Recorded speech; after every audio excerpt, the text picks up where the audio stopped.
And live. Okay. What is going on, everybody? We are back. Another exciting live stream, the Retro Review. This is our DC Fandom special. So I want to welcome Dave. What's going on, Dave? Not too much. Thanks for having me on. I'm glad we coordinated. Yeah, I just now noticed that. That's awesome. Tim will be joining us. Somebody put super glue on his toilet, so he's going to be MIA for this one. Oh, who knows? Maybe the fire department will free him in time. I thought we were just kicking him off the show. Oh, that too. Yeah, that's also true. That was me with the super glue. That's how he knows he's fired from the show. We're still going to rotate it onto his channel once every 3 weeks, but he's just not going to be on it. Yeah, right. I fired him from the show he invited me on. Yeah, what's going on? DC Fandom Day. There's a lot to cover. I just want to acknowledge the chat real quick. Say hi to everyone who's joining. We got Dan Piercy, cool friend of the show. Magic Lasso, always good to see you, man. How you doing? Bubba French, what is up, my man? He's in like everybody's. Bubba. He's everywhere on YouTube these days. Same with him and Lasso. They're all over the place. There is. Blake, I challenge you to get to any episode on any channel and get there before Lasso leaves a comment. It's not possible. To think he's a bot. Well, he's a very interactive bot. Let's see. Blake, what is up, my man? And I think that is it so far. But okay, so there's a lot to cover because of the special day that it is. So we're going to go ahead and jump right into the Retro Review before we get the news. We're going to kind of do things a little different. But I guess I shall kick things off first. If I can get to my special screen where it is. So for my cool book we decided to do, I did the first issue of the Spectre. Well, tell them the theme. Oh, yeah, I'm sorry. You're right. There was a theme. There was a theme. The theme was we picked our oldest books in our collection. And like a ding-dong, like me, I had just sent my oldest book in my collection in for a grade. And I'm tearing apart my collection, and I can't find the thing. And I'm like, did somebody break in here and steal it? And then I got the notification that it arrived safely, and I was like, well, it's been a long week for me. So it was a fun Instagram message to get to find out he had been searching all nervously for his book. A roller coaster of emotions. And then I finally figured it out. The mystery was solved. But so for my next oldest book, I don't know if it's the oldest, but it's the coolest from the same kind of era, was the first issue of the Spectre solo series. Not the first appearance, but the first kind of solo run. It's a pretty cool book. I forget the name of the artist. It escapes me now, but as soon as I end the stream, I'm going to remember. But this issue has to do with a dead pirate coming back, like as another Spectre. So they're trying to get this medallion out of like a treasure box, and the pirate's trying to bring him and his evil cronies back to life. And the Spectre is trying to stop him, and it's actually a race in time. They go back in time a bunch. That's why you see, a medieval knight, a pirate, a Roman soldier, somebody else from a different time period. So the Spectre has to go through time and kind of stop this whole thing from happening, from this pirate resurrecting all these bad guys. And of course, the Spectre comes out the victor, and it sets up a really cool kind of cliffhanger for issue 2.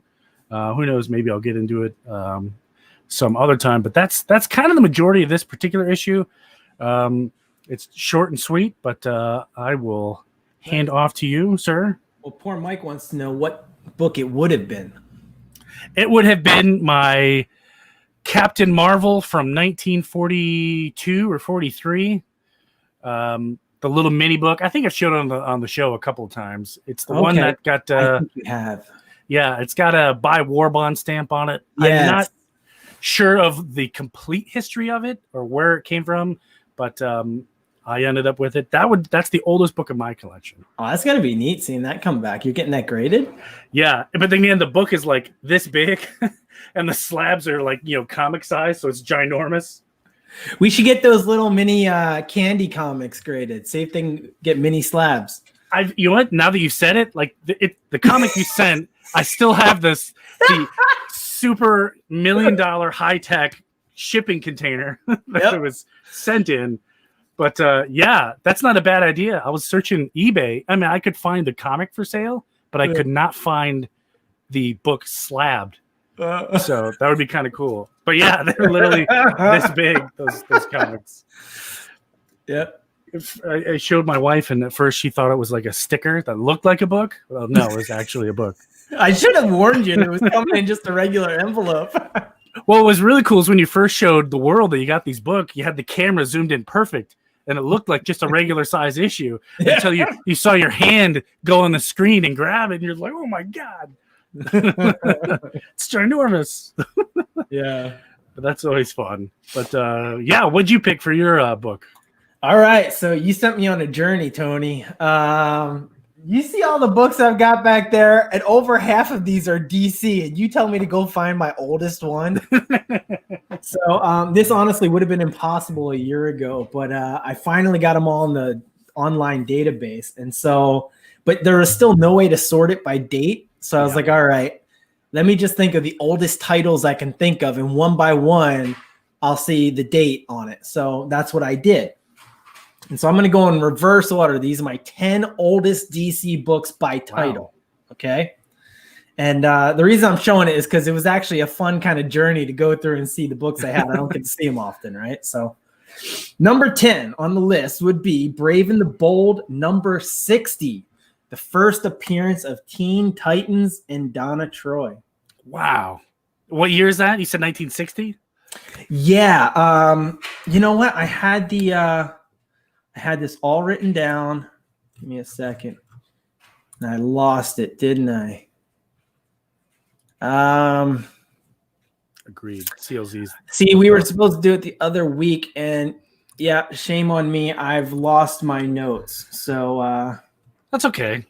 Yeah, sorry about that, guys. These are all within they're all under less than 1965. The one that I picked, this one is from 67. I forgot to throw that out. This is from 1967. 67. All right. Yeah, I don't have the exact dates. I did have that all written down, but unfortunately. So next up was number 9 was Superman, number 176. As soon as you said Superman number 1, my heart like skipped a beat.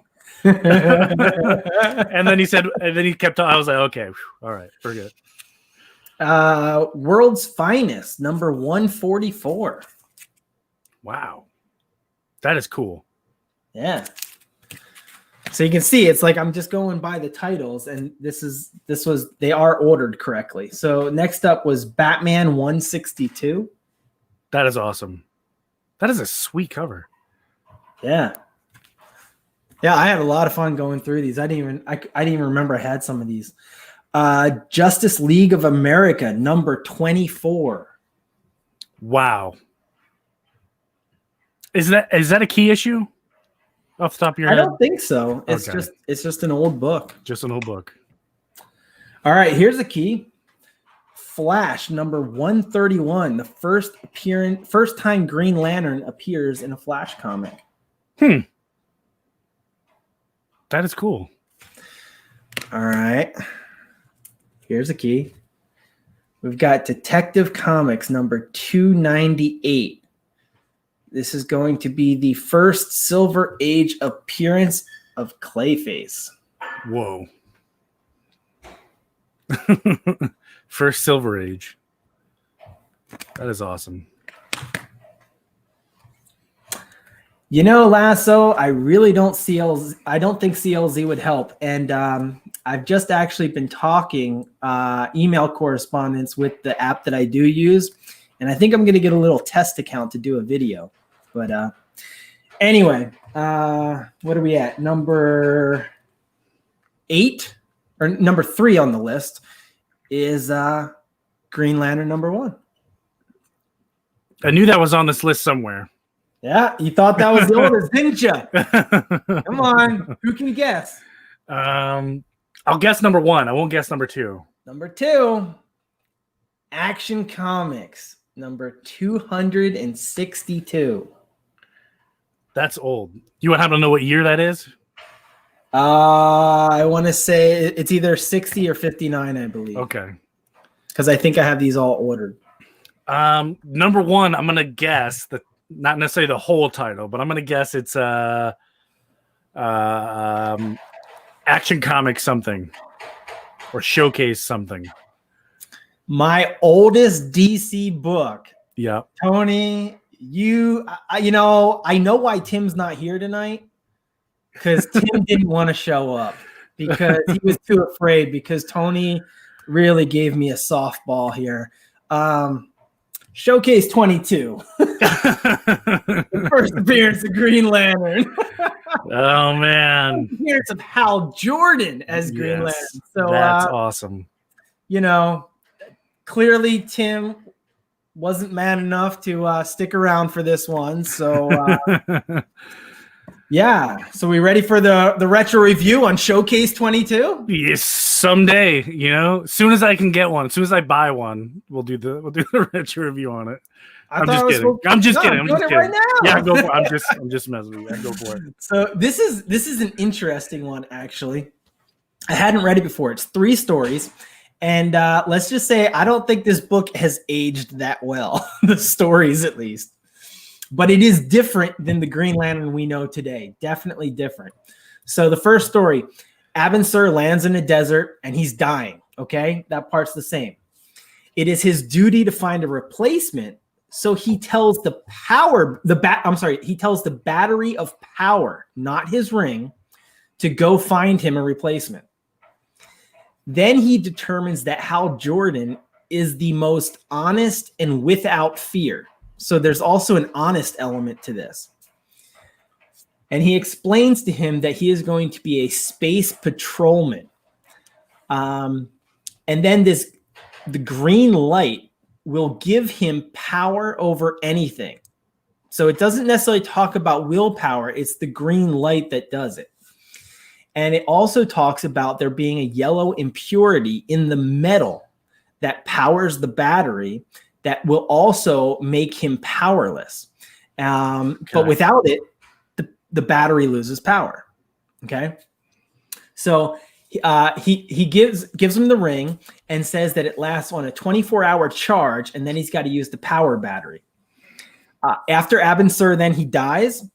And this is really weird. I did not know this. Hal Jordan claims, because I didn't see him say it, but he claims that Abin Sur told him that he was supposed to take his uniform off. So apparently Hal took Abin Sur's uniform off of his dead body and put it on himself. It is full of alien blood and juice, and it was not generated by the ring. So that's when he learns that with the ring, he can make anything happen. It's not about the constructs. It's just that he can make it. And so then he decides that he needs to create a secret identity for himself. So he's the one that decides to call himself the Green Lantern. It was not concerned. There was not a Green Lantern Corps. They were just space patrolmen. All right. So the second story, this is where Carol Ferris is introduced. So it's her first appearance too, I guess. There's this incident at Ferris Air. Hal goes in to help, and we see him recite the oath for the first time. But then there's saboteurs that are responsible for the accident. And so at that point, we learned that Hal Jordan, with the power of the ring, he can walk through walls. That's a new power. And he has the power to disintegrate bullets in midair. Disintegrate them. Not catch them with a giant mitt or anything like that. No. So, but then he gets taken out. I mean, taken out by this villain, right? With a yellow lamp. Like picks up a yellow lamp? Yes, it totally gets taken out by it. So then they're getting away, and they're getting away in a yellow car. So he can't stop them. So he decides to make an ice pick on the end of the green light, which is the first time we really see a light construct. This is the first appearance of the construct. He makes an ice pick to puncture the tires.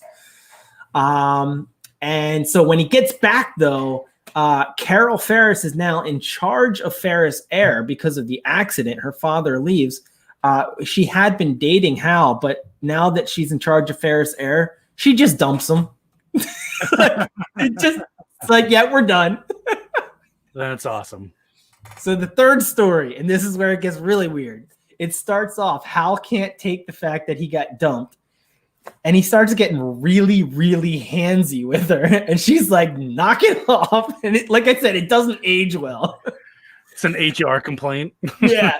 And that's when he learns that she actually likes the Green Lantern. So instead, he shows up at the dance that night as Green Lantern and kisses her. So it's like it's weird. But then he sees this missile heading towards the city. It's a yellow missile, so he can't stop it. But conveniently enough, the very tip of the missile is red, and you can actually see that. Hold on, let me bring you a little in. So there we go. I always wondered, why was the tip of the missile red? It's because he can't stop a yellow missile, but he can create a green net to catch the missile because the tip of it is red, or so that's the explanation. That's cool. I mean, I knew back in the day, yellow was like a big deal. They made yellow a huge deal. Yeah, no, they hammered that home. Yeah. Yeah. And so then he does some detective work, tracks down the bad guys that sent the missile. And that's where we learn that he can actually turn metal into water with the power of the ring. Like I said, this ring is not like the ring we're used to. And he figures out that it's a scientist who wanted to stop the government from researching hydrogen power because he wanted to research it first. So he was launching a missile to slow their research down. It was the most convoluted story. But the best part is at the end, okay? And I'm sorry I took so long, but it's worth it at the end because he finally gets back and he's Green Lantern again. And he goes and he visits Carol and he goes in for to see her again. And she says, you know what? I'm no longer interested in you. And he's like, why not? And she says, because when you were kissing me, you didn't close your eyes. And that's why he saw the missile, because he didn't close his eyes when he was kissing Carol. And for that, she dumped him a second time, both as Hal and as Green Lantern. So, what was he going to keep being the Green Lantern forever? He'd never take the costume off and get married in it and shower in it. And I'll have to read Showcase 23, I guess. I don't know. So that's funny.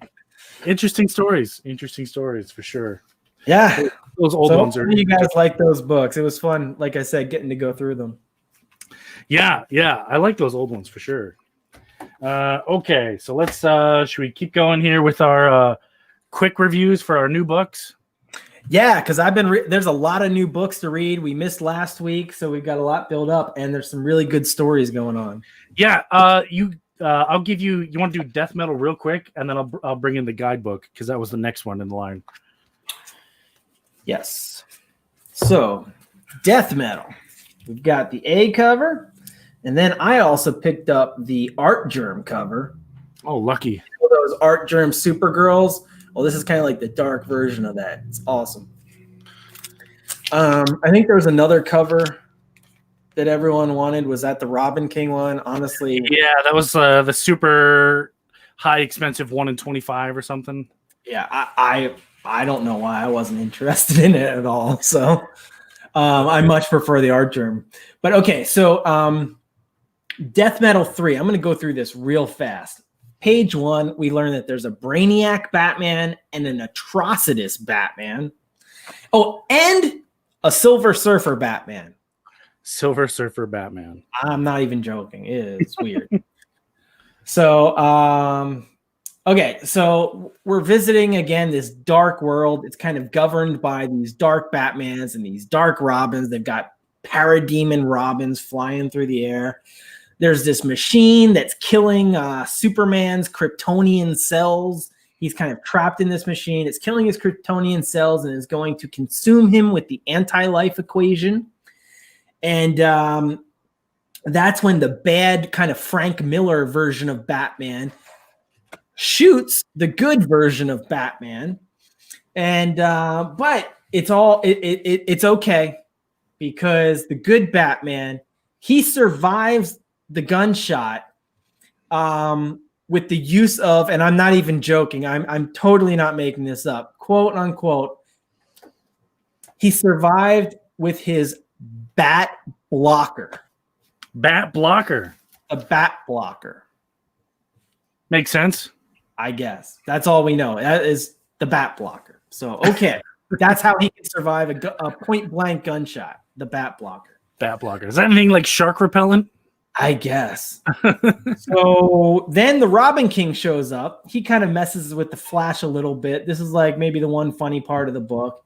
He tells the Flash that Barry Allen, that he liquefied, he dug his mother's remains up, liquefied them, put them into the Flash ring so that when she pops out all liquefied, it looks as if she's coming to give him a hug. Okay. So then the speedsters are chased by the Batman Who Laughs black speedster looking lightning thing. The heroes are once again coming up with a plan, as they seem to be doing in every episode, but not actually doing anything productive. Lobo gets a box. Okay. And Lex Luthor wants to rewrite the universe. And with that, honestly, I know not everyone's going to want to hear this. Tony, I think Tim would have said it if he was here, but I'm going to be first to say it. I'm done reviewing these. I'm not reading it anymore. Really? Terrible. I'm done. You guys can review it without me if you like it. It's so bad. I'm just like glossing through. Oh. Well, keep in mind this was supposed to all do with 5G, so maybe since we're not getting that, these stories aren't making a whole lot of sense. I have no idea. It jumps around. There's no point to any of it. It's like this happens, and then this happens, and then this happens, and it's boring. I don't like it. Well, that being said, there you go. Thanks for that super awesome review. We also had the guidebook come out since our last show, and this one, it's tough I can't really give it a full review because there's like a million different stories in here. It's one of those books that's like every couple of pages is a different artist and writer, and they're doing like a weird sub story. But one that I thought was really cool was the first one because the Spectre is in it, and I love the Spectre. But there's a lot of cool. The artwork in here is really awesome, especially when you get to Yellow Lantern Batman, and that's here somewhere. Yeah, I thought that was really cool. So you have a Yellow Lantern Batman, and he's taking out John Stewart. That's pretty cool. That almost looks like a Yellow Lantern, like Dawnbreaker. No, remember he was still green. He was still Green Lantern the Dawnbreaker. So this is a Sinestro Corps Batman. And the last time we had a Sinestro Corps Batman, if you remember, was in Forever Evil, which is another one of my favorite stories. But it's cool to look at the different types of Batman out there. Another cool one is, do you remember the Batman villain Firefly, who's just a maniac with a jetpack and a flamethrower? Well, he was in the Nightfall. Yes, and they have a Batman hybrid that's kind of like Firefly, and he can take out Martian Manhunter because fire is one of his weaknesses. So I thought that was kind of cool. They literally have a super villain for every superhero, which is kind of neat. But yeah, there's a ton of different stories in here. Some of the art is really great. Like this is just amazing art, and then this is just terrible art, in my opinion. Yeah. Like I said, every couple of pages is a different artist team and whatnot. I don't know who made these, but the the level of detail is different. I understand not everyone can draw the same, and that's why comics exist, because there's something for everyone. Some of the art in here is amazing. Some of the art in here is absolutely horrible, and it's too cartoonish. I know maybe that doesn't make any sense, but I'm not a really big fan of like something that's super cartoonish. That's been a trend lately. Yeah. But there's a lot of that in here. But then again, it's cool that they're different ones in here. But yeah, they give little previews for different. Like this one says right here, this one is going to be continued in Justice League number 53. So they have different little pieces of tidbit information in there, which I think is kind of neat. But that's it for the guidebook. Hey, look who found the Gugon. Howdy. Hey, did you happen to hear why the excuse we gave to people why you weren't here right away? No, I tried to listen to a little bit while driving, but it wasn't working. We said that someone put super glue on your toilet and you couldn't get off. What? So I'm Chad now? Well, you know what, Tim? We know why you were really late. He just couldn't be here for my retro review. Oh, yeah. I wondered. I've been wondering since we said we were going to do that, if that was going to be it or not. Hey, you want to see what you missed? I Sure. got to show you. So you missed this one. You missed this one. You already know those, but did you know I had this one? That's Clayface. Oh, the first Clayface? First Silver Wow. Age. Yeah, first Silver Age, yeah. Wow. What was the other one? Oh. And then the first Teen Titans and Donna Troy. That is awesome. Wow. That one's my, obviously, other than the Green Lantern ones, that one's probably my favorite out of that stack you brought. Yeah, I was surprised that they were in that list of the oldest by title. Yeah. I wasn't sure. Well, I mean, for those that follow me, I mainly collect from like around the Crisis forward. So I wasn't 100% sure what my oldest one was. And I know I have some regular Superman that are older. So I just went with my oldest action. Very cool. And I might have a Batman or Superman or a Justice League or Green Lantern. But I think most of my old ones are pretty rough. So I thought this was the best condition, you know what I mean? Right. Oldest of that title. So. Very cool. I mean, of course, my oldest one, I definitely don't want to pull out, Yeah, it's the first edition. It says 1939 on it, so Yeah, go ahead and submit it for a grade. See what kind of Is this year it whole comes retirement out. on it? exactly, yeah. Don't worry, I got this. So what I missed? Did you guys go over We just did Death Fandom Metal. or? You just missed Not yet. the single greatest review of death metal ever. In fact, I'm so proud. Death Metal has officially been fired off the show. I'm not doing it anymore. It's that bad. I'm done. Man, if I would have known that's all it takes, I would have showed up half an hour late a couple weeks ago. Awesome. But yeah, moving right along, Joker War. Joker War. Which one was that? Was that Nightwing? It's so many. There's a lot. You ready for this one? Go for it. All right. So Joker War. I'm going to do this fast, guys. I've got notes to kind of breeze through this because there's a lot. The first one. I just picked this up. I don't know exactly when this was released. I don't know if it was released a week late, but we didn't review this before. This was Harley 75. I think this is the last issue. Yeah, kind of surprising, the last issue of Harley. Good. It's the last issue of Harley. I got the variant with Punchline and Harley on the cover. Is that a Frank Cho cover? Yeah. Well, it should be. I don't know. He's been doing all of hers, so I assume. It looks like him. He's an awesome artist. Okay. Yeah. Shame they're wasting him on a Harley Quinn book. Sure, I've said it before. Even if you don't like Harley, you should not sleep on the B covers he did for her. Some of the best art, and I think they're going to go up in value. He's a super cool dude. Met him a couple times. Very awesome. Very down to earth. Most of this issue is just kind of like flashbacks and just saying goodbye to the title, I guess. But there is the final story, and it is a tie-in to Joker War. And it basically shows the story of how Harley came back after having her neck cut by Punchline and fighting back through the verge of death to patch up her own neck. So after that, we head into Detective 1025. Beautiful cover there. In this one, you've got Batwoman and Batman teaming up again for the first time in a long time since the 900s. And they go on to fight these weapons that the Joker is sending them. And so then they go to Wayne Enterprises to free Lucius Fox, who's about to die from the Joker toxin, but they save him. And also to destroy Wayne Enterprises' 3D printer that the Joker's creating all of the weapons from. All right, Batman number 97 then for the Joker War. So this is kind of like the main title for it. Here we're back to the Clown Hunter, and we find out that the clowns are afraid of him because the Clown Hunter, unlike Batman, he's not afraid to kill. So he's killing the evil clowns.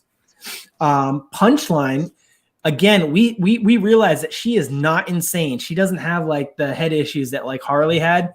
She's just like all business, and she's tough. So Batman is still suffering from her toxin.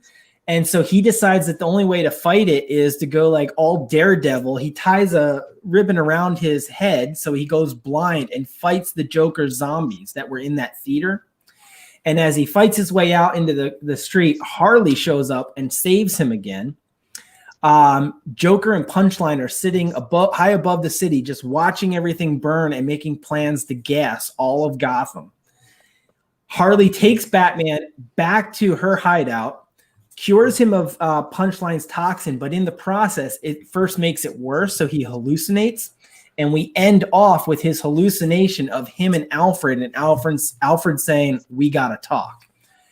And there is a quick preview that in the next one, in Batman number 98, it's going to be round 2, Harley versus Punchline again. So it's the rematch. And this was the variant cover for that. That is what Harley's looking like nowadays. Her neck's all cut up. She's wearing this kind of tattered coat on the outside. And then the last part of the Joker War that we're up to now is this Nightwing number 73. And somebody pointed out to me that this is actually an homage to the death of Robin. Yes. Yep. I didn't realize that at first, but that's pretty cool. So in this one, Nightwing still thinks that he was raised by the Joker. Batgirl's tied up inside of a cage match, and Nightwing and Batgirl are forced to fight. But again, Nightwing thinks that he's Joker's kid. So Punchline, she runs off to go blow up the Pennyworth Children's Hospital. And when she gets there, she calls and pretends that she's Batgirl calling for help. So Batgirl then, back in the ring, she tries to convince Nightwing to snap out of it. He won't, so she flees to go save the hospital. And that's when Damian and Red Hood show up, and they meet to go help Batgirl at the hospital. But Nightwing shows up first and tells them that Batgirl's actually under the Joker's influence. So it looks like he's starting to turn Damian and Red Hood as well. And that's where we leave off. A double cross. Awesome. So that's it. That was the 4 issues I read today in the Joker War. And you know what? Unlike Death Metal, I'm still loving Joker War. It doesn't always make sense across titles. Like there's stories that don't seem like they wrap up and then it moves on. But overall, it's a great story, and the Joker has totally waged war on Gotham. That's awesome. That's really cool. Yeah, Joker War. We'll have to keep an eye on that story. But yeah, you know what time it is now. It looks like the Speed Force is having some problems here. So we'll have to bring on, if I can select the right seat, there it is. We'll have to bring on our super cool guest so he can come on and stabilize this for us. What's up, Flashpoint? Not much. How are you guys? Another day in paradise. Dave, I swear that if you tell me that you love Joker War more than Death Metal, I'm kicking you off the show. You can be the new Chad. We'll find out where you are. So today we're going to do Flash 759. So this issue was really kind of bland to me. So it's the part 1 of 6 of the final race. So We still have we still have Professor Zoom in Barry Allen's body. They basically give hints that Jay Garrick is going to be a huge part of this, like the end of it. So I'm kind of excited because Jay Garrick is my second favorite Flash. So I'm kind of excited to see what they do there. But there's really nothing big that happens. Barry Allen's trapped in the Speed Force again. Another original idea. So. Other than that, like pretty simple issue. I just love the In-Huck Lee variant.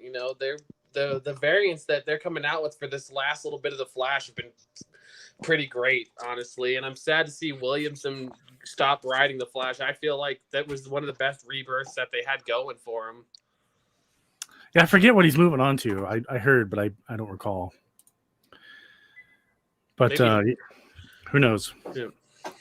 But so without further ado, let's get into some DC news. Hey, is there any DC news, you guys? Haven't heard any.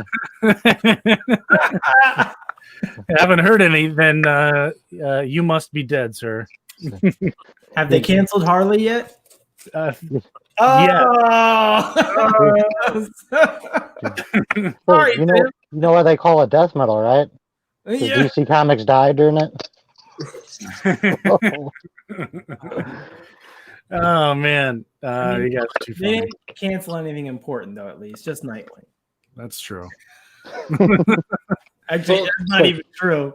Like, who'd have thought you go 70 issues where he's never Nightwing once? Somehow people don't buy it.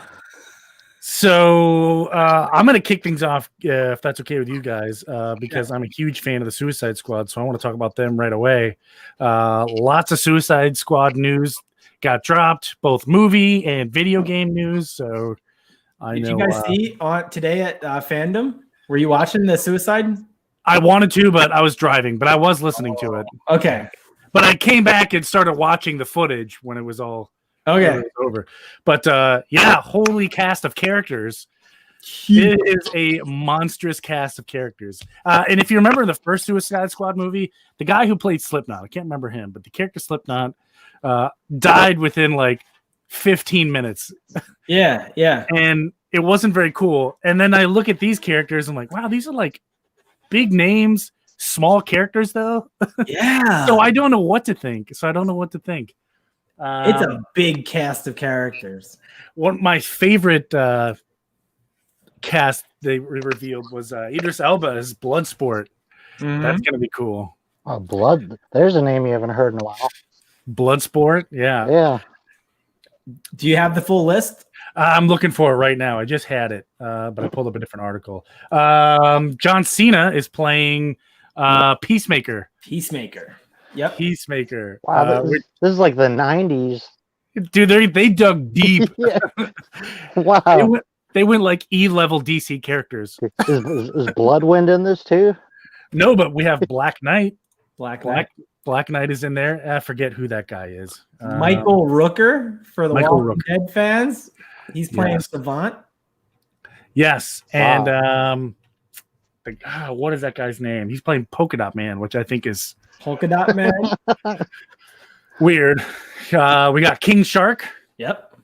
Of course, we got Rick Flag. Joel Kinnaman is back. Yeah. Margot Robbie's back as Harley Quinn. The star of the last Suicide Squad movie that I thought was Jive Courtney as Captain Boomerang, who I thought was an amazing cast. He knocked that out of the park. So I'm excited to see him come back for sure. And actually, we didn't mention, but the Blackguard's being played by Pete Davidson. Yes. From Saturday Night Live. Who was playing? Gosh, man, I gotta find that article. I forget the complete cast list. There was the Thinker. A Thinker. That's right. That's who the other one was. The Thinker. The Weasel. It was interesting because he was just a Flash villain on the CW. Yeah. And they kind of portrayed him as like, obviously really smart. He's a thinker, but I mean, like, he had like a really okay upbringing, and now he's this big villain. So I'm curious to how they're going to portray him in the movie versus the TV show. Yeah. TDK. Yes. Javelin. Ratcatcher 2. I've never heard of some of these. Ratcatcher's a Batman villain. Yep. Luna, Amanda Waller, obviously. Yep, And Viola Davis is coming back. somebody named Mongol, but it's a girl. It's not like Mongal. Mongal. Mongal. Okay. Mongal. Here we Mongal. go. It's There we go. Mongol's daughter. Is Which- it Well, the Yeah, it's the- really Mongol's daughter. Mongol? original Mongol had twins. Wow. Okay. Mongal. Steve Eggy as King Shark. And he looking at a picture of him. I've never seen him in anything ever. So this will be kind of interesting. Yeah. We already touched on Michael Walker Rooker. He's kind of cool. We got Yondu as Savant. That's right. He played Yondu too. Yeah. I always think of him from Walking Dead. Talked about Weasel. Sean Gunn is actually, you see, James Gunn's younger brother. Oh, I didn't know that. Yeah, which is kind of neat. Idris Elba, we already talked about. Storm Reed is Bloodsport's daughter, Tala. I don't know. Interesting cast for the Thinker. What is his name? Peter Kep. You probably pronounce it better than me. What'd you say, Peter? What? Oh, maybe you didn't say it. I don't know. Peter something. I don't know. Peter something super Italian. I can't pronounce. Pete Davidson. We talked about him. Blackguard. Wasn't he Blackguard? No, I'm thinking of some. Who's the big Booster Gold villain? Is it Blackguard or is it Black Knight? Black Knight is Marvel, isn't it? Yeah, I'll recognize either name. I don't either. These are characters I'm not. Blackguard. You're Blackguard. gonna really need to like. They're gonna need a really good story for this movie because nobody is going to have ever heard of any of these characters. I was about to say, like, we're a DC fan show, and it's like, what? Yeah, Who's that? Well, I'm okay with it, but it better be a good movie because the last one wasn't so hot. Birds of Prey was awful. Alice Barga as Sol Soyara. Don't know. I've never heard of that. well, see, the problem is that like I'm curious how they're gonna do like with such a big lineup. Who's gonna and about an hour and a half to 2 hour playtime? Who's gonna really be the star of? You know what I mean? How are they gonna focus on all these characters and make? That's them easy. relevant? It's Harley's the star.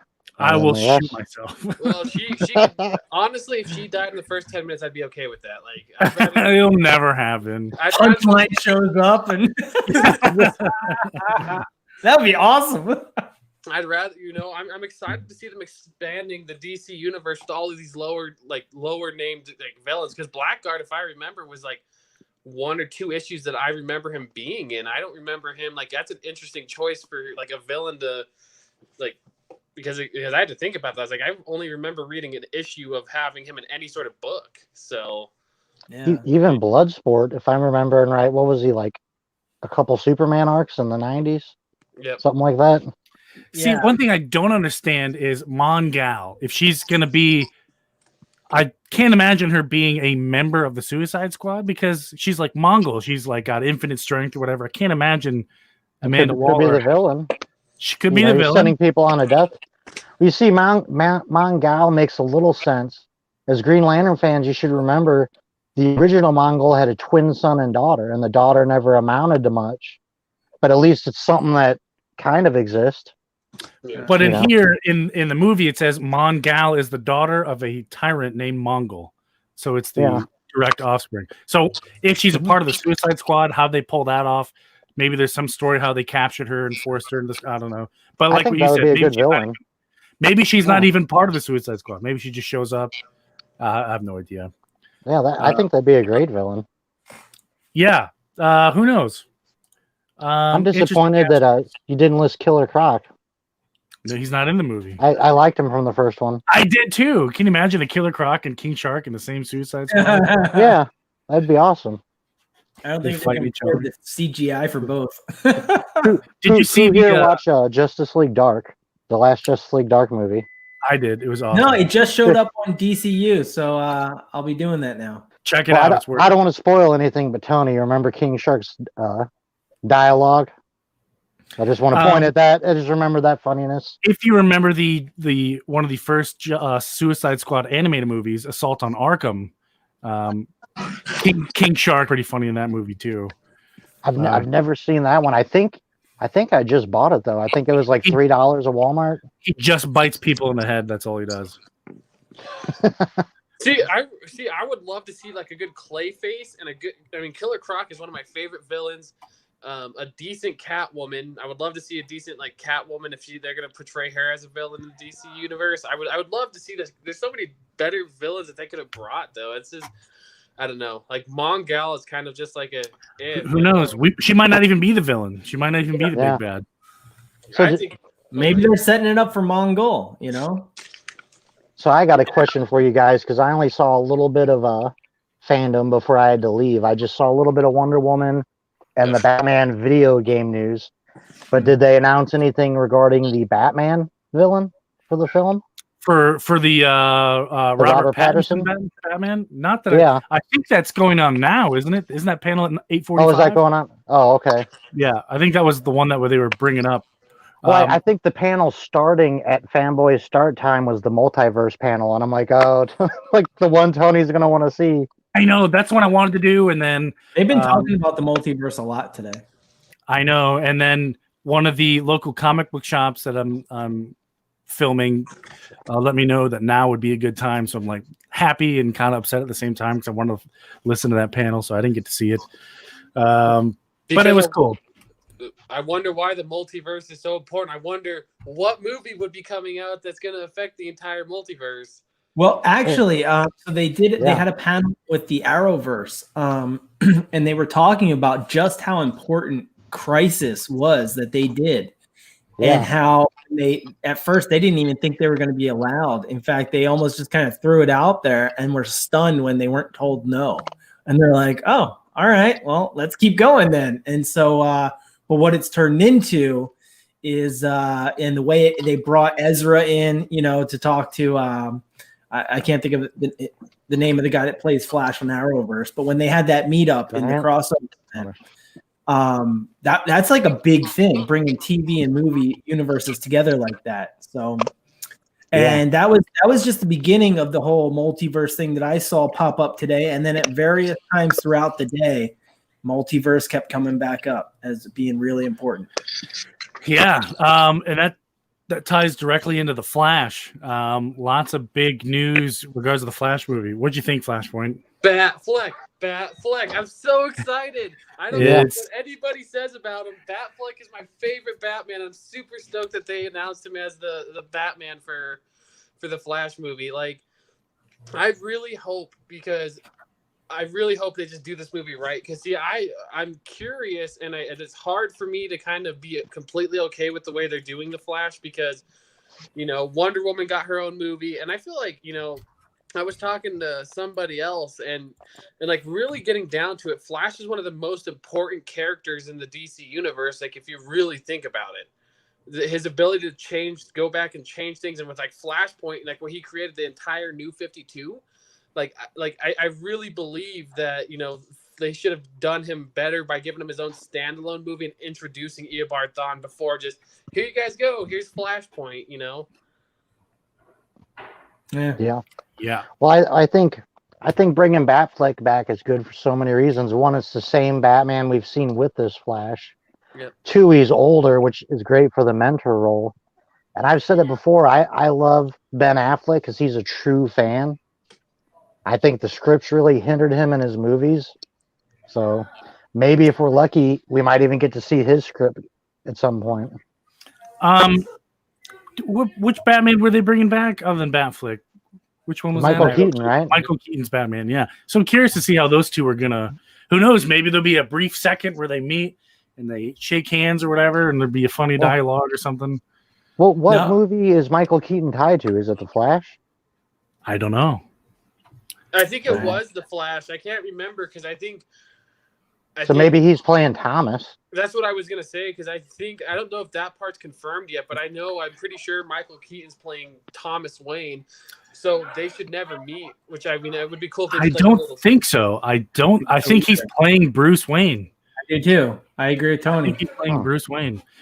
Because remember, a while back, I mean, as we speak right now, Jeffrey Dean Morgan's in talk with Warner Brothers for a role. They haven't confirmed it for a DC movie, but Well, that'd be Remember, perfect sense because he already played Thomas. He already played Thomas Wayne in Batman v Superman, so that would you're right. That would make sense for him to come back as Thomas Wayne. Imagine if they could get Maggie to play the Joker. I'm sure. I'm sure if they can get one, they can get the other. I don't even know her real name. She's just Maggie from The Walking Dead. Maggie from The Walking Dead. Yeah. And remember, Jeffrey D. Morgan played the comedian in the Watchmen movie, so he's already established a good relationship with Warner Brothers. So that's good. But I know Dave took notes. What do you think? Out of Fandom, what do you think was the most exciting news for you? They had a long segment with the Black Adam preview. That was what got me most excited, which surprises me because I don't know a ton about Black Adam from, I guess, the comics themselves, but through other media, like from the games and things like that, I know enough about him. He's an okay character. But I was always kind of like, why are they going to do this as a movie? You know what? Watching Dwayne Johnson talk about why he wanted to do it kind of flipped me a bit, and now I'm a little bit more excited. So here are the notes I took. The reason he wants to do them is because Black Adam is one of the strongest beings in the DC universe. And, when you actually think about it, yeah, he really is. Like, he's kind of like matched with Superman and stuff, right? But he's even magic. So he's an anti-hero. So he's not exactly a villain, but he's definitely not a hero either. And I'll get to that in a second. But what makes him really neat then is the fact that he's got all of the power of a hero, but as we know, the heroes hold back. But he doesn't. He doesn't have that line that he stops himself from crossing. So he's got all this power and he's willing to cross the line.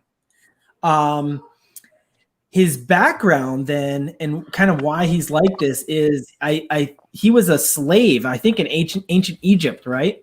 And so now that he has this power, he's got this, like, he wants vengeance, right? And so he's all about justice and stuff, but like in kind of like I said, he'll cross the line to get it. The other thing that's neat about this is they're introducing the Justice Society, which again, very interesting because I don't think a lot of it's not. Yeah, it's not like the original Justice Society that we know from the books. It's a hodgepodge. Yeah. So again, interesting. So far, there's no real characters in this movie that I would say I really love, but I'm still excited now to see the movie. Now, there was one thing I did take note at the very end. Dwayne Johnson made a clear threat in calling out every member of the Justice League, saying there is a new one coming to take over the DC universe, meaning Black Adam. And he went on to list out Superman, Aquaman, Wonder Woman. He goes down the list, and it was very notable that Green Lantern was not on the list. Do you think there's a reason there's no Green Lantern on the list, or I don't know? Maybe they haven't cast a Green Lantern. Maybe he can't really call. I don't know. The only thing I can imagine is because he knows that Green Lantern would be more powerful than all of them. Yeah, especially Guy Gardner, right? I'm okay with that. I like Guy. There's a story. I think it's part of around Infinite Crisis, where Black Adam's on a rampage and he's in China and he's fighting the Chinese superheroes and like the Teen Titans, the Justice Society, the Justice League. You're talking about maybe 70 heroes, 80 heroes are just at the border of China and they're waiting because they can't enter China, to go get Black Adam. And finally they get word through the United Nations because Black Adam's tearing through the Chinese heroes that they could enter. And there's a fight where Black Adam takes on all of these heroes, like everyone, and just kicks the crap straight through them. Like Black Adam, especially if you read JSA, he's a really cool character and he's really powerful. If you give me a minute, I could probably find it. I think it's in my minis I have here. I do want to point out it's a tie-in to Infinite Crisis. Okay. I was thinking that. Okay. I do want to point out one thing that the cast of characters for the JSA that they did confirm. including the big two, in my opinion, Hawkman and Dr. Fate. Keep in mind that these characters are ancient as well, especially Dr. Fate, because I think he's also the god of Nubu, I think is what it is also from ancient Egypt. So maybe these two characters know each other. It's possible. Who knows? Somebody called like Atom Smasher or something. Atom Smasher has also been cast. That's by Noah Centineo. I don't know how. Not a character or an actor I'm familiar with, but who knows? I'm curious to see what timeline this will take place in. Once every show, Tim drops his phone. Yeah, the short box yanked it down. Yeah, so we got Hawkman, Dr. Fate, Cyclone, and Atom Smasher have been confirmed so far. It's still early. There could be more, but I'm a big fan of Dr. Fate. Black Adam is my favorite villain, hands down, of all time. So I'm very excited for this. Flashpoint, what are your thoughts? So I'm probably the only person that hated the Shazam movie. I couldn't stand it. Like all right, you hated that movie? Why'd you hate that? I didn't think they. Oh, sorry, just lost. I don't know what Tony in a second. I really think they did not capture Shazam's essence that good.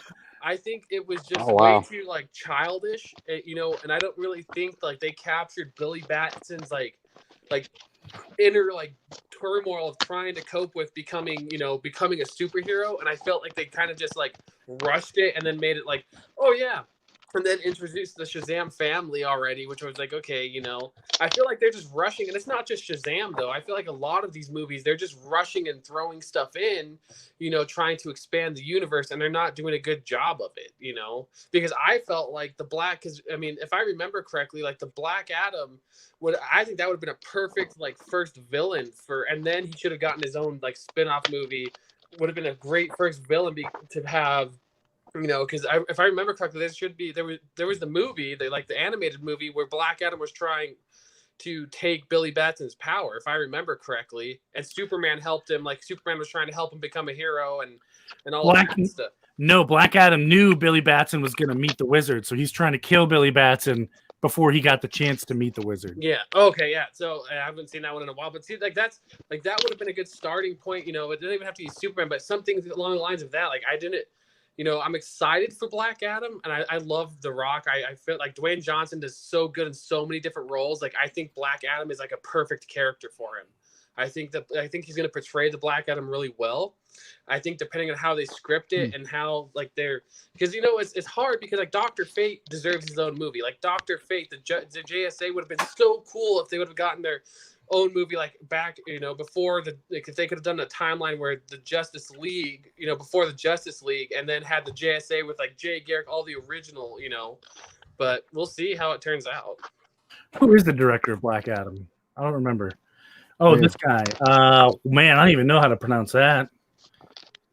I'll put it in the chat. Maybe someone else can take a swing at it. Dwayne Johnson, I think he's doing everything, right? He's the executive producer. This guy. So this shows a lot of the fight, but I think the panel I'm actually looking for, where you see all the heroes waiting to attack them, is actually in 52. The actual story called 52. Because like all I'm seeing is the fight's already happening in here. So there was some other big news that was dropped right after the Black Adam news, which was Titans Season 3. And they will be introducing Red Hood. Really? Yes. Wow. Jason Todd will be coming back as Red Hood. That's weird. Yeah. Just kind of thinking where the character was at that we last saw him. They're clearly not taking the same arc as the comics, right? Well, that's okay. Yeah. I think he left kind of disgruntled or something they were saying, and he's going to come back not so happy with them as kind of that anti-hero, I guess. Okay. What about the Red X? Wasn't that was from the animated show, right? That was never in the comics, right? That was an animated show thing. What? The Red X or whatever. Red X? From the animated Titans, not Teen Titans Go, but the animated Titans show, Oh, I I don't don't know. think I've seen that. Oh, okay. Mm. Never mind. And ignore me. I'm dating myself, I guess, because I'm the youngest one here, probably. And I remember, like, it was. Yeah, never mind. Just ignore me then. Just ignore me. Honestly, it doesn't matter. So, go ahead. Go ahead. Well, I was just going to say there was another interesting panel that relates to one of our previous retro reviews. Do you remember the show where I think we just picked a book each on our own, and I picked that Static book from the Milestone imprint? Yeah. They had those original creators from Milestone on there talking about how they created that book or those books in general. And I think they said there's going to be a TV show for Static. Oh, wow. Wow. Like a live So- action show, or? I think that's what they were saying. I wasn't totally clear on it because my connection was kind of cutting out at that moment. But yeah, so hey, and that book, since we did that review, I mean, obviously not because of the review, but since that show, that book has shown up on like top 10 lists. Like it's been heating up. Well, yeah, Static. I'm surprised that book is even affordable anymore. Like, Static's an awesome character. He was part of the Teen Titans in the main universe. I got the platinum version right before it spiked. Right before I got it in conjunction with our show. Yeah. Speaking of Static Shock, did you see the other related news around Static Shock? Mm-mm. They announced it on Fandom. He's getting a movie. Okay, that's Oh, what I heard. really? That it's not a TV show; it's a movie. Oh, okay. I thought we were Sorry. talking maybe. I'm sorry. Yeah, he's getting a movie. So Okay. cool. Cool. Yeah, like I said, my connection was cutting out right at that during that panel. So And I guess he's getting a comic. He's coming back with his own solo series. nice. Yeah. Wow, that was a really good spec call then. Yeah. Yeah. Yeah. There you go. I'm so glad I picked up my 3 9.8 Red Hoods though, because I bet you like the Teen Titan show has been amazing, and Static Shock is going to skyrocket because Static is one of the like. Did you guys ever watch the animated series at all? Yeah. I loved the animated series. Like the animated series was so good, and so It's on DCU now. The animated. Yeah. I'm so glad that like DC, has been are giving some of these like lower like tier heroes some like respect they deserve. I'm hoping they give. You know what I'm waiting for is Booster Gold. Yeah. Keep waiting. Yeah, you're gonna be waiting a long time there. Hey, I like that would be fun. I would like agree. Booster That'd be a Gold good too, comedy but- show. I agree. That would be a cool movie, but I don't. They brought think him to such a good point, and then Tom King just ruined the character. They did. He was like finally respected, like even by Batman. Batman respected him, and then they just destroyed him. Yeah, there was Fandom was awesome. There's all kinds of news. It was. So shortly before this show started, there was a short interview with Jim Lee. So I hope I don't upset anyone, but so he was giving this talk and he was talking about how the future of DC are more diversity in their characters, that's the direction that the fans want them to go in, that fans are looking for the characters to reflect them. And he talked a lot about the younger readers. He wants to redefine our heroes. He talked about the Black Batman. And I got to say, in everything he was talking about, he certainly didn't seem like he was talking to the current readers or the fans that have been around for a while. And I was kind of curious who exactly he was thinking about as he was talking about this. And I don't know, Tim, it sounded an awful lot like what you were describing around 5G not that long ago. Well, I'll bring in just some news because I don't know if you guys talked about it because it's been a couple weeks to hold new DC implosion. Mm-hmm. But I don't know if 5G, because 5G was officially said it was canceled, but they did confirm that the Luke Fox Batman is coming and it's going to be written by, I think, is it John Ridley or Ridley Scott, something like that. I don't know the director that well, but a movie director is going to be writing the Luke Scott Batman. But just talking about DC in general, about diversity and stuff, he talked a lot in an interview this week about the digital. They want to go worldwide. They want to go digital first, and they're going to print stories that sell well digitally as graphic novels, which actually ties into some of the news we did on our DC show that they were going to be focusing on bookstores over specialty shops, specialty meaning LCSs. So it's sort of like comics aren't going away, but DC has pretty much said that ain't their focus. Their focus is digital. Their focus is bookstores. And now you're even saying their focus is diversity of characters. So probably moving away from what we're used to with our characters. So can we be like all be adults here, and like we all know the world we live in currently, like different events, you know, have been happening, and let's all be adults here, regardless of our political beliefs. And like a lot of bad things for different groups of people have been happening. Yeah. So I feel like Marvel was the first one to do this because, you know, and again, I'm not going to get too much into it because I'm not trying to spur a huge debate, but I feel like Marvel started doing this with like if you look at when Black Panther was released and you know, Captain Marvel, you look at their release dates compared to what was going on, like the big political topics at the time, you know, Marvel's already like grabbed the whole. Well, they did it in the comics prior to all that even. Yeah. So you like Marvel has grabbed the diversity thing and that's why I feel like a big part of why they're so successful.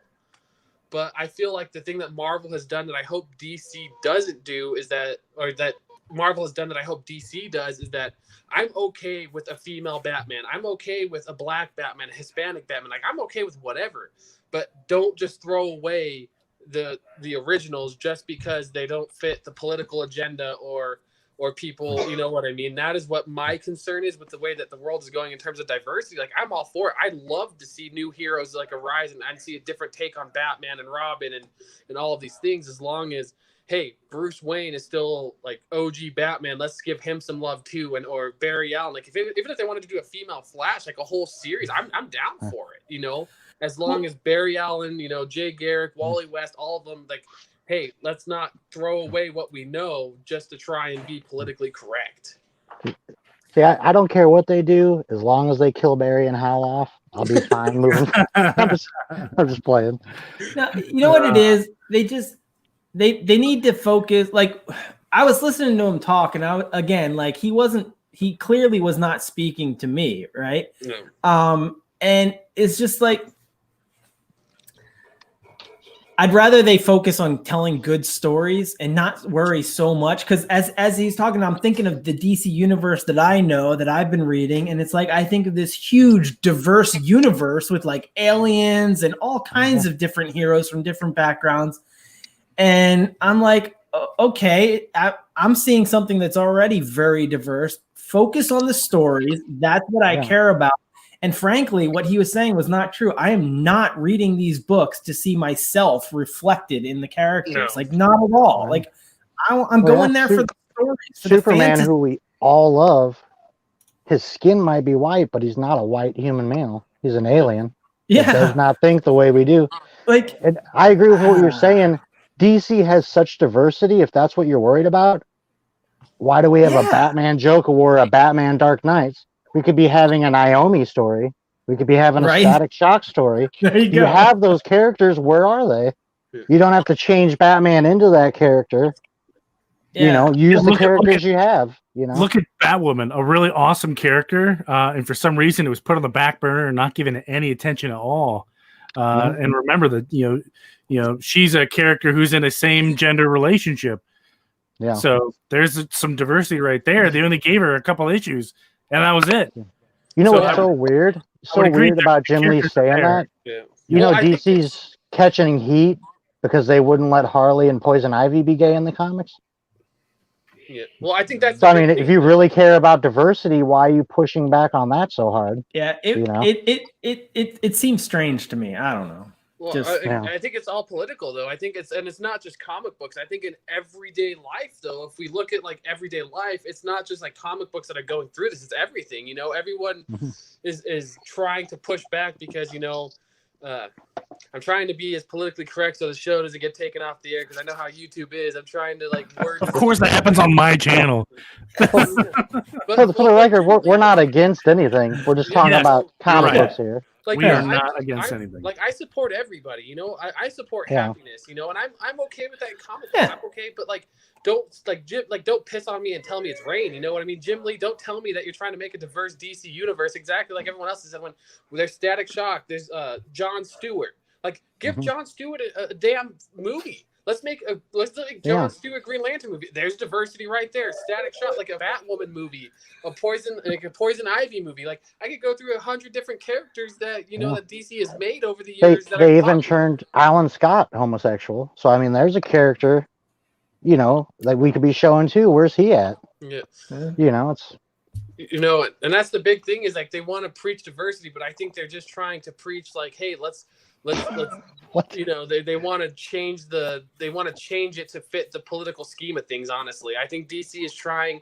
to get more viewers and they're trying to get more people in, and so their idea of getting more people in is like, oh, we're just gonna rewrite everybody, we're gonna make all these crazy heroes and then basically piss on everybody that's been reading comics, because I've been reading comics since I was 5 years old for 20 years. I can't get into Wonder Woman comic until she transitions to a man. Sorry. Yeah, exactly. I can't enjoy a Wonder Woman comic. What's up I didn't know with, where you were going with that. I collect a lot. I had to think about it for a second to make sure it came out right. But I mean, I have stacks and stacks and stacks of Wonder Woman books. I even have autographed, but I can't enjoy a Wonder Woman comic unless she's transitioning. It's a shame. Well, obviously, if Barry Allen isn't in a same-sex relationship, I have to throw all my books away now. I can't do it. Him and Wally, dad-son thing going on there. Now, Real quick, I want to point out I collect a lot. Where'd that comment come from? You Open a mystery box, Tim. Yeah, remember the last time you opened a mystery box on my channel? I Wu-Tang. know, it's just so random. Like, where'd that come from? Give the fans what they want, Tim. Give the fans what they want. Open up a pea-filled mystery box right on my channel. But I would be interested to know, like, I never heard that Ridley Scott, Luke Scott Batman is going to be, like, the main Batman. It's just a story that's happening. Yeah, It's just a mini. You could have the best of both worlds there, too. You Have can regular Batman, have Luke Fox Batman, we can have him bring in Bat Signal more focused to the story, do a line with him, make him part of the story. Bruce says, hey, I gotta go do this other thing with the League, I need you to step up and be Batman. Real quick before we move on, You say they're doing lines? Wait, in case I didn't drive it home. I don't know. That's what you said. I'm trying to. If DC really wants diversity, you got to quit having every story revolve around Batman. You're never going to have diversity if you don't get away from Batman. Yeah. Well, see, and that's where like when the news they were canceling, like, because I thought Harley Quinn was selling pretty well. Like, I hate Harley Quinn. Like, I can't stand her. Like, I hate her character. I hate everything about her. I mean, when she was killed by Punchline, I was okay. I was hoping Punchline would be killed too, but whatever. Doubled murder suicide. Yeah, exactly. I was surprised that they canceled her. Like, and that's a prime example of diversity right there. They have the Hawk Man comic book. Like, why don't they make a Hawk Girl comic book? Like, it blows my mind what DC is trying to do. And to the point where I'm like, I'm starting to get turned off from comic books. Like, it's to the point where now everything. They're not going to sell more books this way. That's for sure. Well, if they only sell graphic novels, that's gonna stop. I don't collect graphic novels, so they're still I'm out selling right comics. They're still selling comics going forward. It's just reduced. But he said their focus is digital content that could go worldwide at once, and whatever sells well of that will be going into bookstores.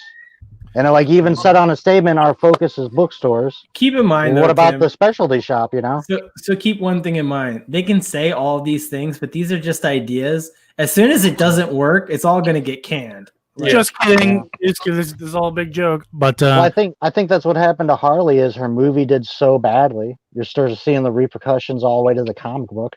Well, yeah, because you gotta think, like, dude, just like the Suicide Squad. Look at what they did with the Joker. Like, the Joker was the first Suicide DC Squad. Universe streaming app. Case in point, look how awesome our cool app is. Just kidding. Yeah. We're gonna cancel it. No one can subscribe. We see that was the whole thing. I guess reading all this, that was a plan they were doing, and then AT&T bought them. Well, AT&T was planning HBO Max.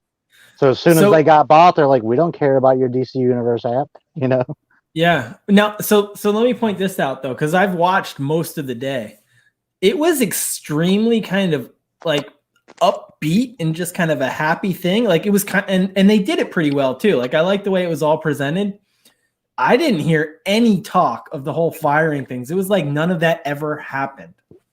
Yeah, and that was what, a week and a half ago, something like that. Yeah. That happened? Because you don't want people so you want to instill confidence in your product. Like, let's be real. Sure. You're business people. Yeah. You want to instill confidence. You want to be like, DC Universe is doing good. We're gonna make a static movie. We're gonna do. Look at Ben Affleck is coming back as Batman. This is gonna be hype, like all upbeat. Yeah, like about all the third of the people we fired. That they don't have jobs anymore. Like, don't worry about them. Things are still going good. Like, The house is on fire, but I still got to have my dinner party. Exactly. I have They're a not question gonna- for you guys. Was there toy news today? That's something I wanted to know, because remember, they got rid of their toy division. All I fired. didn't They hear got rid of any the. toy news. I think I'm there not was a a toy brief guy. thing, if I remember, or maybe it was an article. I can't remember, but I thought, because I've been listening to DC Fandom too, and I thought they mentioned that they are getting away from doing like their stuff, and they're just going to license it all out for sure. Just for the Just collect viewers money. that maybe didn't see the special we did. DC AT&T literally fired all of DC except for the comics, right? Every division, toys, DC Universe, everyone was fired. And at DC Comics, 1/3 of the staff, including the entire senior staff, but Jim Lee was fired. That's what we're referring to. No, Jim Lee was not fired. That's why the entire senior staff except Jim Lee was fired. He's the only senior staff member left. And he's like the front. Imagine the position he's in. Everyone was fired and he's just smiling, saying what they're telling him to say. It's got to be Yeah. uncomfortable. Read this or you're fired. Pretend I will everything. tell you. Okay. Yeah, I they will tell you one fired. They thing about fired Jim his Lee. staff. I'll tell you one thing about Jim Lee though. They had him on there today to they were bringing on fan artwork, and they brought one of the guys on that did the fan art, and Jim Lee was kind of giving him some pointers and some tips, and on the screen there he's like, yeah, if you just did a little this, and he was so fast about it, and it changed everything about the pictures, and it was like, man, you could see just how good of a talented of an artist he was. Like in seconds, he's like going through and like, do this. And it was like, wow. See, that's one thing. This is sort of off subject. And I know people have goals and they want to reach as high as they can in their careers. I'm for that. But that's part of why I hated when Jim Lee and Jeff Johns became execs. Yeah. Because Jeff Johns is so good at writing. You're talking about how good he is at drawing. Just do that full time. That's what people want. It makes people happy. I mean, I get they want to get as high as they can and be successful. I'm not against that. But man, like, instead of doing all this PR stuff, you could be drawing a comic for us right now, man. That'd make people happy. Out Well, I think instantly. Well, I think the big thing though was that my problem with this DC fandom, like for me, is that we've all done the research. Like I follow all the DC news, like the movies and stuff, and it's pretty glum for us DC fans. Like when a third of your staff gets fired, like look at Marvel, man. Like Marvel is pumping out tons of different comic books. Comic Fu is betraying us, and he's buying all these spec books from Marvel and everything else. He's investing in Marvel now, but like they're pumping out like these hot series and hot books. And then, Well, it's easy when your credit card has a Mickey Mouse ears on it. Then you have all the money in the world. You can hire the best and brightest of everything. well, yeah, but like we have. I mean, I think DC has tons of like potential, but I feel like AT&T, like AT&T is not interested. Yeah, no, Yeah. and that's the problem is that like it's a sad day for DC. Like AT&T was already trying to do all the digital stuff with their cell phones and all this crap beforehand. Now that they bought DC, now they're trying to implement like all this crap for DC. And I'd almost prefer having 5G and knowing that comic books were safe than what AT&T is trying to do. And it's blatantly obvious that AT&T gives, it's just like, I don't know if you guys collect cards at all, but like Magic the Gathering, they're declaring war on the secondary market, and they don't care about us. They like, like it's super cheap to make a comic book on a tablet. You just pay the creator their time. You have the art software, you get, and then you make the comic book, post it, everybody subscribes to it, they read it or whatever. Like, you know what I mean? And that's the frustrating thing. Nobody's going to be paying to read comic books online. I can I don't guarantee care you. about That's what comic AT&T book. wants. Okay, They and want they you don't to buy have the their power service. of the music industry to go that's stop it. actually not true though. They just released. I'm gonna send you guys to our group chat the study that I just found. Like AT&T did a study somewhere in New York, and apparently it was like 45 to 55% of people would be okay with paying for a subscription service to read comic books.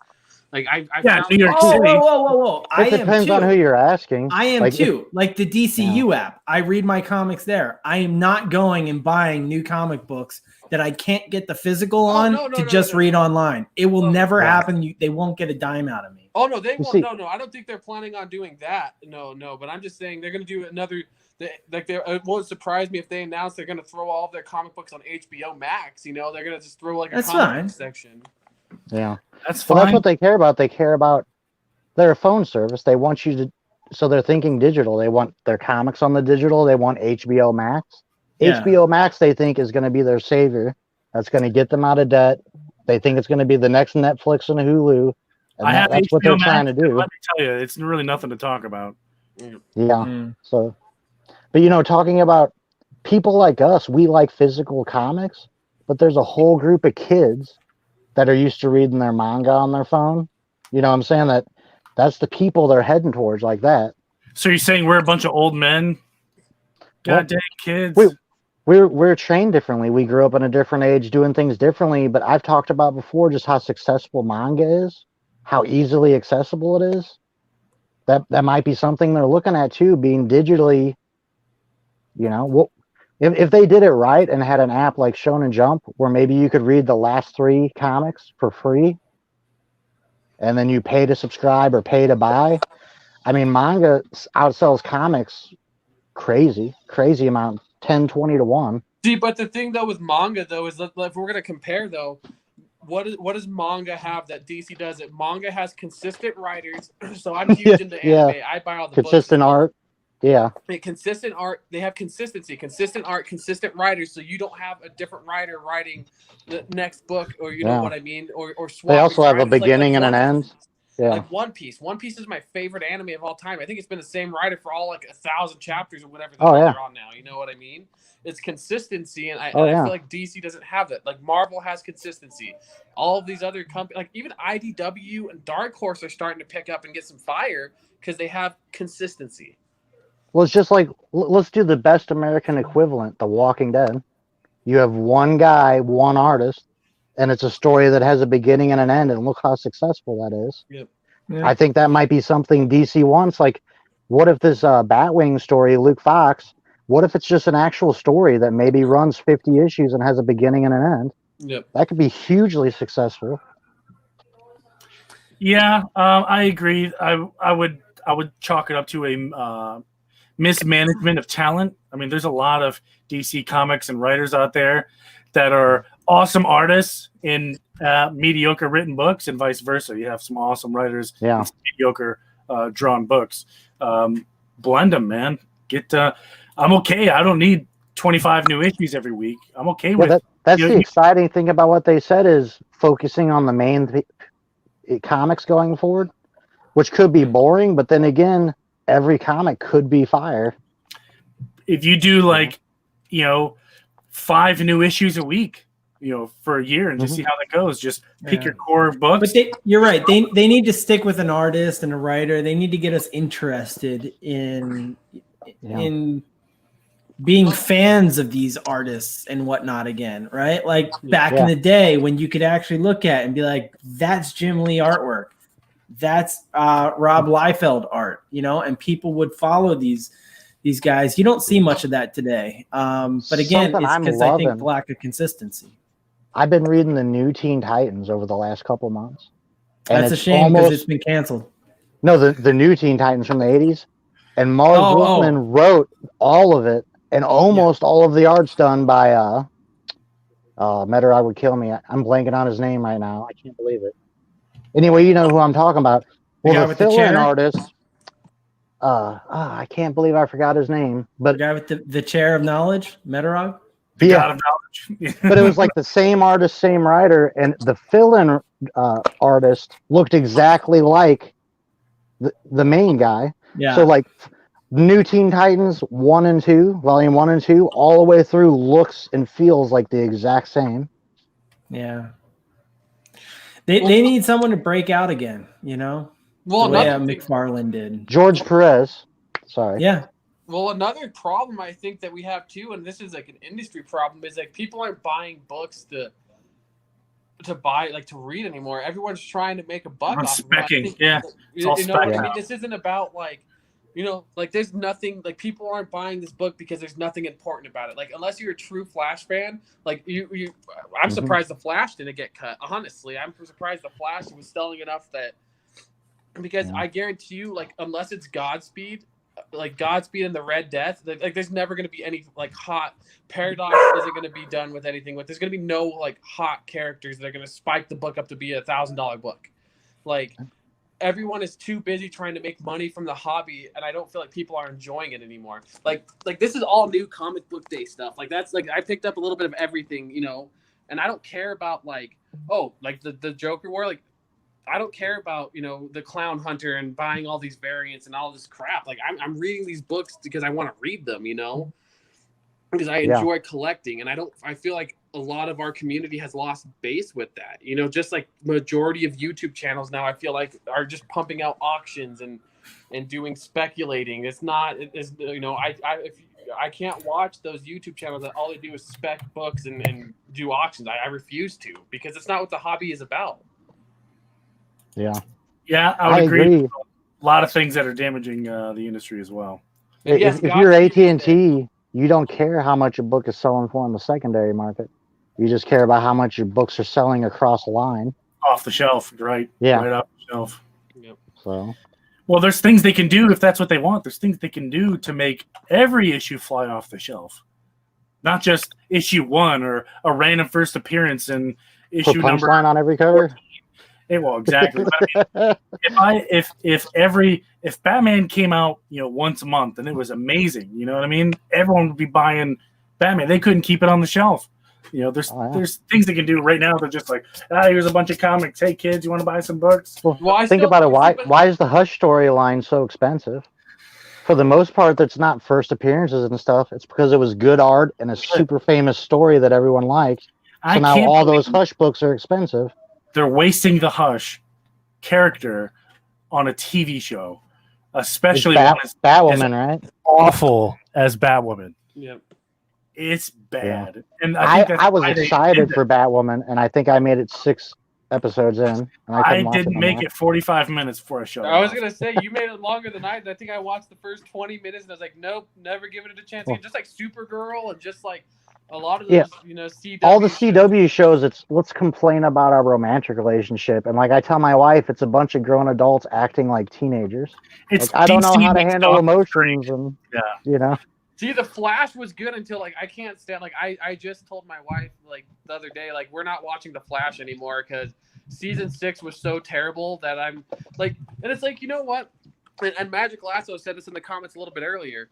I would prefer them use comic books as source materials for movies, not movies making source materials for comics. And I feel like there was another comment from somebody about the Joker movie. I hated that movie. I'm like, dude, so literally you're just trying to politicize the Joker movie because it's just like, you know, and you're trying to make this huge like debate about like all this like mental health issues. But I'm like, where's the Joker that I know? Where is the Joker that I've been reading for 20 years of my life that like my grandpa used to read stories to me when I was 5 years old? Like, where's that Joker? Not some, like, you know what I mean? And that's what I think DC is doing wrong, you know? And Marvel, I was muted. Yeah, I was going to say, Dave, I think you're muted. Yeah, I was going to say, it's funny you should mention that because they actually, on Fandom today, they had part of the Joker documentary. I think there is a Joker documentary out there, and they played part of it. And they were actually gave some information. I didn't know that Denny O'Neil created the version of the Joker that we know today. That's like insane. Yeah. Prior to that, he wasn't like that. It was more goofy. And he was originally just like comedic relief. Yeah. Right. And so it was O'Neil that did that. And then Alan Moore, of course, with Killing Joke. And Joker in the 80s is really what gave us the Joker that we now know as the character. Speaking of the Joker real quick, wasn't 3 Jokers supposed to drop like this last week or the week coming up? I think like so. In August it was supposed to come out. There's so many delays. Isn't it next week? That's what I was wondering because I don't pick up new books. I might go just to get that, but 'Cause I've Wait, waited Tim so doesn't long for it. pick up new books anymore? No. Kidding. I mean, it might be a coincidence, but all the DC firings happened 2 days after I announced I was going to quit buying new books. I think that was the line. Like, So, hey guys, I am going to have to cut out here. Keep going without me, but I did want to give one other. did we do the reviews? Yeah, we We did. never got to the retro review. Yeah, we did. We did. You weren't here. Oh, you guys We did did. it first? Yeah. Oh. But yeah, let's wrap it up here. Okay. I'll give Dave But real quick, I just want to there was a tad little bit of extra news that I saw before we came on. I saw they had a chat with the Wonder Woman 1984 cast. So it's good to see that movie's still going down. They've got Cheetah and Maxwell Lord. They've got Pedro Pascal from The Mandalorian playing him. But the new bit of news was there's going to be a Shazam 2 movie, and they gave the name of it. I think I got this right because it was right before I came on it here. I think it's called Theory of the Gods. And I couldn't tell if they were joking or not, which is kind of sad. I'll have to go back and check it out. Sinbad, remember from the old, I think he was from like a Cosby Show spinoff. Yes. From Jingle All the Way? That's Sinbad, the comedian. Yeah. Didn't he have a cartoon too? Like the Sinbad cartoon? Well, the whole story behind it is there's an alternate universe theory where people are saying he played Shazam in a movie, but he didn't. Right, but he didn't. But I don't know. It was not clear to me if he really is going to be in Shazam 2 or not. But maybe. Who knows? But he was on Fandom. Huh. So. Awesome. I'll have to go back and check it out. Dave, social media, what do you got? So we'll try to wrap it up here. We're a little over. Comic Fu 2814, YouTube, Instagram, Twitter, and Facebook. And I don't have. I mean, I do my comic book hauls and my mystery unboxings on my YouTube. And a Fury of the Gods. I thought they said Theory. Fury of the Gods. Okay, thank you, Bubba. That makes a lot more sense, actually. Yeah, no, and that's why I said I think I heard it right, but yeah, it was Fury. Okay. But yeah, that's kind of it for me. I don't have anything too big planned at the moment. All right. We got Dollar Bin Trolls tomorrow, right? Oh yes, thank you. Dollar Bin Trolls. Dollar Bin Trolls tomorrow. I do have something planned. Yeah. I think we're talking about 1 p.m. Eastern. Okay, 1 p.m. Everybody tune in for that. But I don't know if Tim knows that yet. Yeah, I messaged into the chat. Just you'll go see what I wrote.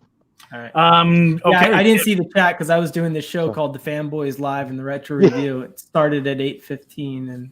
Yeah, sorry about that. Well, I tried saying, the toilet. get to hitching. Yeah. So real quick, I'm just going to do a quick review of this. It's a bit of a haphazard story. It starts off with robots attacking, and then Superman goes to stop this nuclear bomb attacking this island, like an uninhabited island. When it goes off, there's a Clark Kent that has all the superpowers of Superman.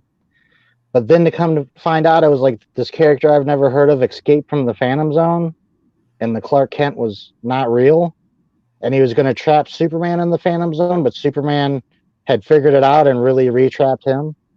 Really convoluted and all over the place, but fun. Like seeing just what you're seeing on the cover there, like Superman fighting a Clark Kent was pretty cool. And there was a Supergirl story in the back I didn't get a chance to read. But a socials, Comic Collector on YouTube, Tim_Comic Collector on Instagram. I was supposed to go to a Comic-Con tomorrow, but it got canceled by the governor. So I did go today to a comic book store earlier.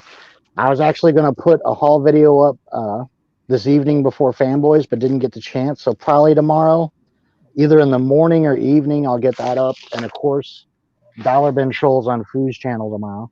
So definitely check that out. Very cool. Very cool. Flashpoint. So I figured for showing our oldest books, I don't have my flash number, all flash number 1. So this is my oldest one I have. My showcase number 8. Sorry, my lighting is so bad. Holy cow. So that's my oldest book. I'm not going to review it, but just on the show. Not doing much. Found out that I'm having a baby, so I'm actually selling off a bunch of books to buy cribs and stuff, and canceled my pull list everywhere except for Flash and Batman and a couple books. And is this kid number 1 for you? 4.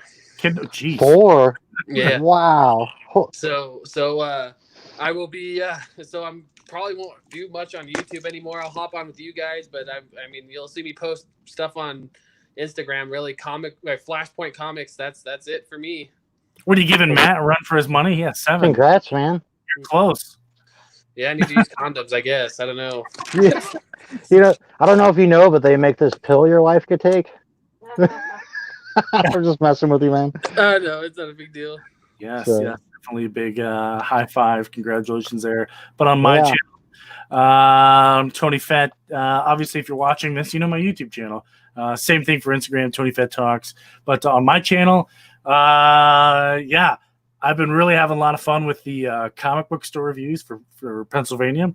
Another one's coming out, drops this Wednesday for Dimension X Comics and Collectibles in Harrisburg. Probably one of the coolest storefronts ever. Just it looks so cool, and on the inside as well too. But definitely check out those videos in the past that I made. This will be episode 3, Dimension X Comics and Collectibles. So if you haven't checked out those videos on my channel, they were a lot of fun to make. They're a lot of fun to watch. And I know Tim gets really jealous when I go past a big mystery rack. Yeah. But Real quick before we go, with you being a big Barry Allen fan, are you hoping for twins like he had? Yeah, yeah, and hopefully they want to kill me afterwards. Exactly. Yeah. In the future. Exactly. Yeah. that would be I'm just- crazy to have you expecting one, and bam, there's 2. If it was a boy and a girl, you knew it was fate. Hey, Yeah, if you exactly. if you have twins, would you guys be done? You know, Yeah, would yeah, you be yeah, I'm gonna get taking fixed. I'm getting fixed. preventative measures? Yeah, I'm 25. Gonna get a vasectomy. You're 25. Yeah. Oh man, Oh man, I didn't think I love my kids, but 2 is like, it was so easy with 1. 2 is just insane. I could not imagine 4. I've Well, got this is- one now, and if you ask me, I'm done. If you ask my wife, we're not even close. So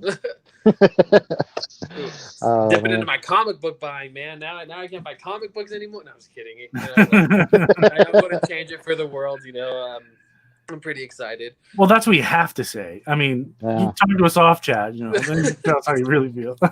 Well, you know how Sparta, had the little pit when they were not worthy. No, I was kidding. Well, pretty sure that's a felony. Be like, do any of you kids like Wally? One raises his hand. I You're gone. Sorry, you voted off. We Well, can't you know keep. what? And through all the banter with you guys, like, it was funny because I just picked up a bunch of the Wally books, and I sent in because, I actually really enjoy what they're doing with Wally and death metal. I know you guys don't care for death metal, but, the reason why I like it so much is I feel like they've given, like, all of the Flashes, like, they're going to be a big part in it from book 3. And I like what they're doing with Wally, with Dr. Manhattan's power. And so, I mean, it's good. For me as a Flash fan, I really enjoy what they're doing. But as a whole, it is some whimsical nonsense. But I enjoy it like that, though. But I'm weird, so my comic book tastes are a little different. Yeah, then you got to do what I do. You can see behind me on my little wall here, anything that the kid can reach, there's nothing on it. Yeah. Yeah, exactly. And it's That's bothering why. me because I want to put That's why all my stuff's in a locked room here. Like I'm in a closet. All my stuff's in here. They can't get to it. See, and I'm silly because this room locks. It's a big storage area. It has a lock on it, but for some reason I just like can't put anything on that wall. Every time she comes in here, grab. Yeah. So you put slabs down there because they can't. They're probably not going to break a slab. True, they can you're right, actually- but I mean, I'll let mine hold a slab because they can look at it. You know what I mean? yeah. My luck, she likes to throw things. She's at a stage where, hey, I'm done. New toy. Frisbee across the room. Bring me something else. Well, but yeah, just hand her Hal Jordan slabs then, just to be safe. luckily I don't have any Hal Jordan slabs. Everything I have slabbed, there's one thing that I really don't really care for right now, and it's a Justice League Rebirth #1 convention foil. And I'm an idiot. I slabbed it. It came back as an 8.5 because I didn't have enough common sense to look at the back. And when you flip it over, there's a big fold right down the center. That's why it's a brand new book. It came back in 8.5. So I'm just going to give it to some kid or something. Well, I said, if you want to sell it, I'll pay you $10 for it right now. I'll sell it to you for nothing. I'll just A-OK. 15. I'm just joking. We started a bid war. Well, now I'm doing the auction. Where's Chad at now? Yeah, right. Who knows? But it's good to see you guys. We'll end the show here. I know we went a long ways, and Fu had to jump off. I want to thank everyone for hopping on. I Collect a Lot, Magic Lasso, Bubba French, Dan Piercy. I know he's probably going to be watching the tail end. See who else am I missing? Boxes of Comics made an appearance. Kay Titus, all the way from the Land of the Rising Sun, came on. Samuel David, Spectre Comics, Poor Mike. Blake made an appearance. And anyone else I missed, I'm sorry. But definitely high five all of you for showing up. Next week we are on Tim's channel, if I remember. No, that's how it used to be. Oh, But that's now right. it's gonna be. It'll be Dave and then me now.